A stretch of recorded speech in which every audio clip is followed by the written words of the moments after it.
The sun hadn't risen yet. The dim light of early morning enveloped the small village. In the old kitchen of a tile-roofed house, Mr. Tu, a 70-year-old man, was busily preparing. His thin, calloused hands gently arranged the fresh vegetables, freshly picked from the garden, into a large basket.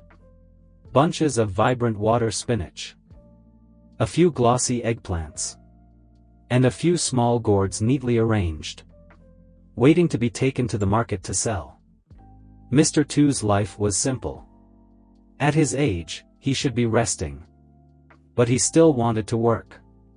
Do a little work to keep himself occupied. And earn a little money to help his children. He often told himself that. Whenever someone advised him to rest. He lived alone in his small house. His wife had passed away long ago, and his children all worked far away. Every morning, he woke up very early. Ride his old bicycle carrying a basket of vegetables to the market. Immerse himself in the bustling life of the market vendors. For him, the market wasn't just a place to earn a living, but also a place to chat, socialize with his old friends. That morning, like any other day, Mr. Tu carefully checked his basket of vegetables, placed it on his trusty old bicycle and pedaled off. Out onto the cold morning streets, caressing his wrinkled face. But in his heart, he still felt warm. As he passed a main road near the market, Mr. Tu gripped the handlebars tightly, carefully maneuvering his bicycle through the tightly parked cars. Suddenly, as he was about to turn into a small alley, his bicycle wobbled. The sound of a collision startled him. His bicycle lost balance, and his basket of vegetables fell. A few bundles of vegetables and some eggs rolled onto the road. He turned around, saw a shiny black car parked on the side of the road. A long scratch was clearly visible on the car's body. Mr. Tu froze for a moment. His heart pounded. Not because of pain, but because of fear. The car looked very expensive. He knew he had just caused a big problem. Oh my God, how could I have hit such a luxury car? He muttered, his trembling hands brushing aside the scattered vegetables on the ground. While he was still flustered, the car door swung open. A sharply dressed young man stepped out. His face was full of anger. He looked at the scratch on the car and then turned to Mr. Tuesday. "Old man, what the hell did you do?" His voice rang out sharply, attracting the attention of passers-by. Mr. Tu lowered his head, his voice soft. "Young man, I didn't mean to. I'm sorry, I'll compensate you." "Compensate? You think you can afford to compensate? Do you know how much this car costs?" He cut him off, his voice getting louder and louder. Passers-by began to stop and watch the argument. Mr. Tu felt his face burning, both embarrassed and worried. He quickly said, "I'm sorry, young man. My bicycle just slipped. Just tell me how much it costs to repair. I'll try to gather the money to repay you." But his apology seemed only to irritate the man further. He stepped forward and pointed a finger in his face. "Gather money? Do you know when you'll be able to gather enough? It's your fault, you have to take responsibility. You're old, why aren't you at home resting? Why are you out on the streets bothering other people?" Those words cut into Mr. Tu's heart like a knife. He could only lower his head, his hands trembling, picking up the scattered vegetables and broken eggs. In the midst of the tense situation, a woman's voice called out from behind. "What's all this commotion? If there's a problem, explain it clearly. Why are you raising your voice at an elderly person like that?" All eyes turned to an elegant, well-dressed woman, who was getting out of the back of the car. Her eyes shone with firmness mixed with calmness. The elegant woman stepped forward, with a designer handbag on her arm. Her high heels clicking rhythmically on the road. Her gaze swept over the scene. A scratched luxury car. A thin old man stooping over, picking up the scattered vegetables. And the crowd of curious onlookers standing around. She frowned slightly. Her voice low but authoritative. "What's going on here?" The young driver, who had just been berating Mr. Tu, turned to the woman. His expression changed instantly. His rudeness vanished, replaced by obvious deference. He bowed his head respectfully. "Ma'am, this old man scratched your car with his bicycle. I was just handling it." "Handling it? How are you handling it that you're shouting like that?" She looked at him, her eyes not hiding her displeasure. The driver was flustered and didn't dare say anything more. Seeing that, she turned to Mr. Tu, her voice gentler. "Sir, are you all right? Are you hurt anywhere?" Mr. Tu looked up, his eyes red-rimmed with stress and shame. He shook his head, his voice trembling. "Thank you, miss. I'm fine. I just lost control of the handlebars. I'm truly sorry. I apologize." She looked at Mr. Tu for a moment and then nodded slightly. Her eyes softened, but she maintained her serious expression. When she turned to the driver. "The car is scratched, but it's not serious. Why did you yell at him like that? Don't you know how to behave? He's elderly, it's normal for him to make a mistake. We need to resolve this. But not by bullying an elderly person." The driver lowered his head and mumbled. "I'm sorry, ma'am. I'm a bit hot-tempered." The woman sighed and shook her head, as if dissatisfied. Then turned to the crowd that was watching. "Please, don't stand here anymore. I will handle this." The people standing around began to disperse. But no one really left. They just stepped back a bit. Their eyes still focused on the conversation. She looked at Mr. Tu and gave a small smile. "Sir, please calm down. I'm not the type of person to make things difficult for you. Just because of a small scratch. But could you tell me what happened so I can understand better?" Mr. Tu breathed a sigh of relief, feeling her words like a great comfort. He lowered his head and explained. "This morning I went to the market early. My bicycle slipped. So I hit your car. I didn't do it on purpose, really I didn't. If you need to repair the car, I'll try to raise the money to compensate. I know this is my fault." The woman listened attentively, occasionally nodding, but not interrupting Mr. Tuesday. After listening, she smiled gently. "Sir, you don't need to worry like that. I see you've been very honest and responsible. This car is only slightly scratched. There's no need to make a big deal out of it." However, the young driver still seemed annoyed and said, "But ma'am, no matter what, it's his fault. If we let it go this easily, what will other people think? What if someone else damages the car later? And then just apologizes?" The woman's face became serious, her voice hardening.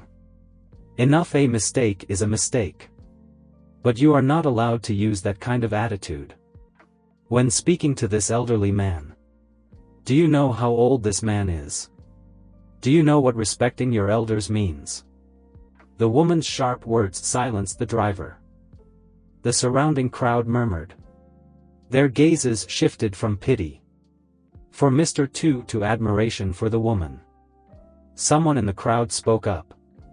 "This woman is absolutely right. Now it's rare to see someone who still maintains such respect for the elderly." Hearing that, Mr. Tu felt comforted. And also felt guilty for causing trouble.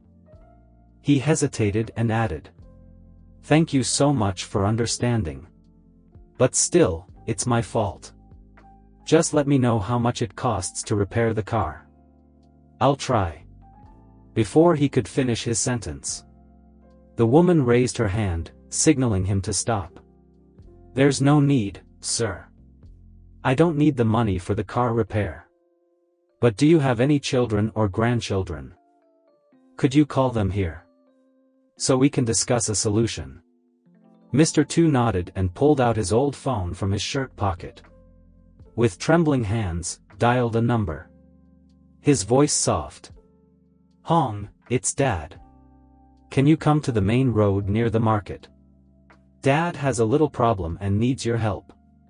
On the other end of the line, a young man's worried voice rang out. "What is it, Dad? Are you okay? I'll be right there." After he hung up, the woman smiled and spoke in a calm voice. "Let's wait for your son to arrive, then we'll talk more. Don't worry, sir, everything has a solution." Mr. Tu nodded slightly, his heart gradually feeling calmer. But he didn't know that the arrival of his son would bring a surprising twist to this story. Less than 20 minutes after Mr. Tu called, a motorcycle sped up at a considerable speed. The driver was Hong, Mr. Tu's only son. Hong stopped the motorcycle, quickly took off his helmet, and ran towards the crowd standing around the luxury car. "Dad, are you all right? Are you hurt anywhere?" he asked while hurriedly checking all over Mr. Tu's body. His face clearly showed worry. Mr. Tu shook his head, his voice sad. "I'm okay, I just accidentally scratched someone's car. I apologized, but the driver said I have to pay for the repairs. So I called you to come and see if you could help. I don't know what to do." Hearing this, Hong turned to look at the car. A long scratch was clearly visible on the gleaming paint. But what caught his attention more was the driver's unpleasant attitude. Unable to contain his anger, he said loudly, "The car's only slightly scratched, why are you making such a big deal out of it? This is my father. He's already apologized, isn't that enough? Why are you yelling at him like that?" The driver frowned, about to retort.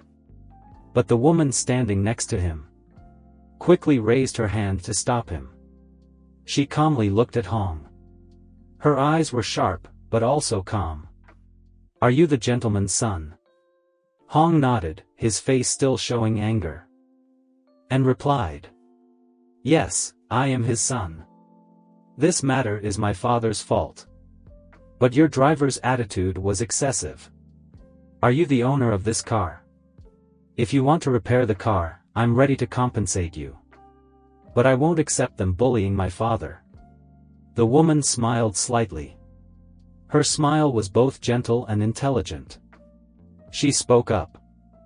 "Calm down. I'm the owner of the car, not the driver. I had absolutely no intention of bullying your grandfather.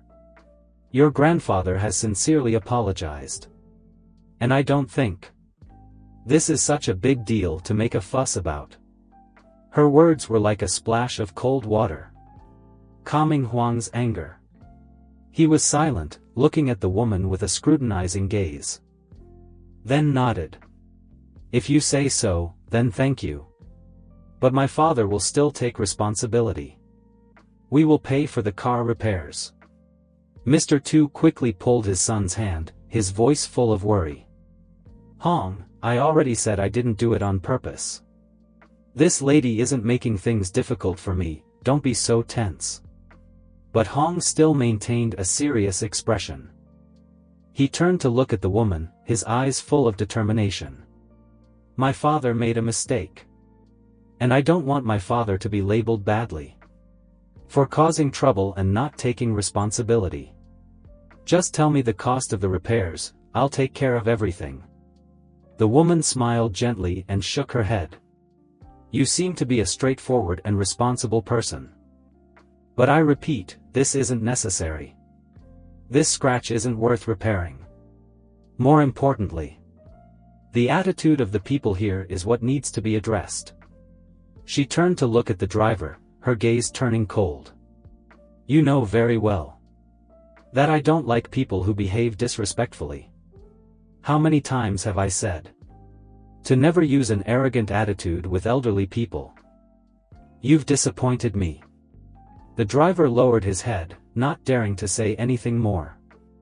The atmosphere around them became silent. Suddenly, the woman turned to look at Mr. Tu. Then gently bent down and picked up the fallen vegetables. "These are the fruits of your labor, sir. Let me compensate you for the damaged eggs and vegetables." Mr. Tu quickly waved his hands and shook his head. "No, there's no need, miss. I scratched your car. Now you're compensating me, it doesn't feel right." But she insisted. She took out a large bill from her wallet and gave it to Mr. Tuesday. "Sir, please take this. This isn't money for the car repair, but compensation for your hard work. Consider it as me buying these vegetables and eggs." The surrounding crowd murmured again. Some people admired the woman's kindness. Others felt surprised by the way she handled the situation. Hong stood and watched, feeling his heart calm down. He bowed his head and said to the woman, "Thank you, miss, for not making things difficult for my father. Today I was too hasty, please forgive me." The woman smiled. Replied in a gentle but meaningful voice, "It's okay. I just hope you and this driver can learn a lesson: never let anger overcome the respect you have for others, especially the elderly. This world is chaotic enough. A little kindness will make everything better." Her words made both Hong and the surrounding crowd fall silent to reflect. When everything seemed to be over, the woman looked at Mr. Tu once more and added, "You are a good man, sir. You have taught your son a lesson about responsibility and humanity. I am very grateful for that." Those words were like a ray of light warming Mr. Tu's heart. But he didn't know that that wasn't the end of the surprises in this story. After everything seemed to have calmed down, the woman turned back to look at Mr. Tu and Hong. Her eyes reflected a pensive expression, as if considering something. Finally, she gave a gentle but meaningful smile, and slowly said, "Sir, I don't want to make things difficult for you or your son, but there are a few things I want to say before I leave." Both Mr. Tu and Hong were surprised. They listened respectfully, while the surrounding crowd was also reluctant to leave. The woman continued, her voice soft and full of emotion. "Actually, I understand your situation very well. Because my family was also poor before. I grew up in a village. I also used to see my mother selling vegetables at the market to raise my siblings and me. Every time my mother encountered a problem, I always wondered why people were so cold to workers like my mother. When I grew up, I promised myself to never forget those times, and never let the self-respect of others be hurt just because of material things." The woman's words silenced not only Mr. Tuesday but also the entire crowd. Some people started whispering to each other. They looked at the woman with admiration. This car might be very expensive, but it's not as important as humanity. A scratch on the car is nothing compared to the value of respect for the elderly, or empathy for hardworking people like you. You've apologized, that's enough. No compensation is needed at all. She looked Hong straight in the eye and continued, "You're a good son who knows how to protect his father. But sometimes, instead of getting angry, we need to learn to communicate more calmly. Your father has taught you a lesson about responsibility. But I think today you should also learn another lesson about patience and listening." Hong was silent, feeling her words sink deep into his mind. He bowed his head slightly and said softly, "Thank you, miss. I'll remember that." Suddenly, the woman turned to the driver, her gaze more serious. "And you work for me. But your attitude today has disappointed me greatly. I don't need a skilled driver. I need someone who knows how to respect and empathize with others. Remember, if you continue to behave like today, you won't be working for me much longer." The driver bowed his head and mumbled, "I apologize, I'll learn from this." The woman nodded slightly, then turned to Mr. Tu and Hong again. She took a business card out of her handbag and gave it to Hong. "If you need help with work, or any other kind of help, call me. I'm always willing to help those who have willpower and compassion." Hong awkwardly accepted the business card, read it, and couldn't help but be surprised when he realized that she was a director managing a large corporation in the city. She smiled faintly. "Don't be surprised. I'm just someone who's been through hardship. So I understand the value of kindness very well." Finally, she bowed her head slightly to greet Mr. Tu and got into the car. Before closing the door, she added, "Sir, I hope your life will always be smooth. Take care of your health and continue living well as you have been." The car slowly drove away from the scene. The crowd began to disperse, but their gazes lingered, filled with admiration for the woman who had just left. Mr. Tu looked at the business card in Huang's hand, sighed with relief and smiled. "See, there are still many good people in this world. She is truly an understanding person." Hong nodded, his eyes filled with respect. He suddenly realized that life is not just about responsibility and pressure, but also about compassion and valuable lessons from the people we meet by chance. When the luxury car disappeared at the end of the road, the atmosphere seemed to become quieter. Mr. Tu was still standing there, his eyes following the direction the woman had gone, his heart filled with gratitude and indescribable relief. Hong turned, carefully picked up the vegetables that were still scattered on the ground, and said in a warmer tone than before, "Father, I was wrong today. I was too hot-headed, I didn't think about your feelings. If it weren't for her, I'm afraid things would have gotten worse." Mr. Tu smiled kindly, his eyes full of compassion. "It's good that you realize that. It's not always we should use a harsh tone to resolve a problem, especially when we don't fully understand the other person." Hong lowered his head and thought silently.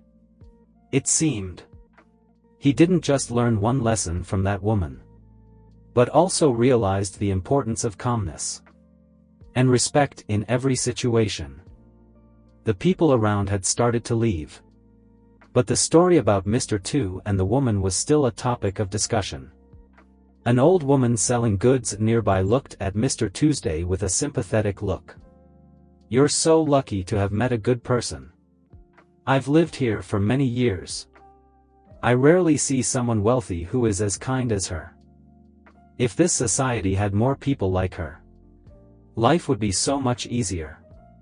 Another man added, "Indeed, she not only taught her driver how to respect others, but also made those of us who witnessed it think." Those words made Mr. Tu feel touched and also embarrassed. He nodded slightly in thanks, then turned back to Hong. "Come on, son, help me gather the vegetables. Consider this matter closed. We have to continue with our work." Hong nodded, helping his father arrange the things that were still usable. Even so, in his heart he kept thinking about the business card the woman had left. That evening, when the father and son sat before the old wooden table in their small house, Hong took out the business card and looked again at the woman's name, Nguyen Thanh Ha, Executive Director of Onduong Group. Hong pondered for a moment, then turned to Mr. Tuesday. She said if I need anything, I can contact her. Do you think I should try, Dad? Mr. Tu looked surprised, then nodded. Why not? But you have to remember. No one will help you forever. If she gives you an opportunity, you must work with your own abilities and kindness. The next morning, Hong decided to call the number on the business card. After a short conversation, he was invited to Ms. Thanh Ha's office for a discussion. With his sincerity and positive attitude, Hong quickly got a new job in Ms. Thanh Ha's company, in a position that suited his abilities. Time passed. Mr. Tu's life remained as simple as before, but his smile was brighter. Hong became more and more mature, not just in his work, but also in the way he treated others. He learned to be patient, to listen, and to respect small values, but valuable in life. Every time he met his father, Hong always recounted the new lessons he had learned from work and from his kind colleagues. He also often mentioned Ms. Thanh Ha, the person who not only changed his life, but also helped him realize the value of empathy and compassion. The story of the noble woman, the old vegetable seller, and the driver gradually became an anecdote that was told in the market. Everyone mentioned it as a lesson about humanity, about civilized behavior, and about kindness. On a peaceful morning, as Mr. Tu sat on his porch, sipping a cup of hot tea, he suddenly smiled when he saw a car stop in front of the alley. The person who got out of the car was none other than Ms. Thanh Ha. Hello, sir. I was just passing by and thought I'd drop in for a bit. Mr. Tu invited her into his house, joy evident on his face. They sat together and talked about life, about simple but beautiful things. Before leaving, Ms. Thanh Ha left a saying that Mr. Tu would always remember. Do you know, sir, kindness is like a seed. If we sow it in the right place, it will sprout and spread. On that day, it was you, sir, who sowed that seed in my heart, and in the hearts of those around us. Mr. Tu sat quietly, watching Ms. Thanh Ha's figure slowly disappear. In his heart, he felt a strange warmth. Perhaps, no matter how difficult life is, as long as we can maintain kindness and compassion, everything will be better. This story is not just a small incident, but proof that in this bustling society, compassion and respect will always be unchanging values. And if everyone knows how to sow the seeds of kindness, this world will become more beautiful every day.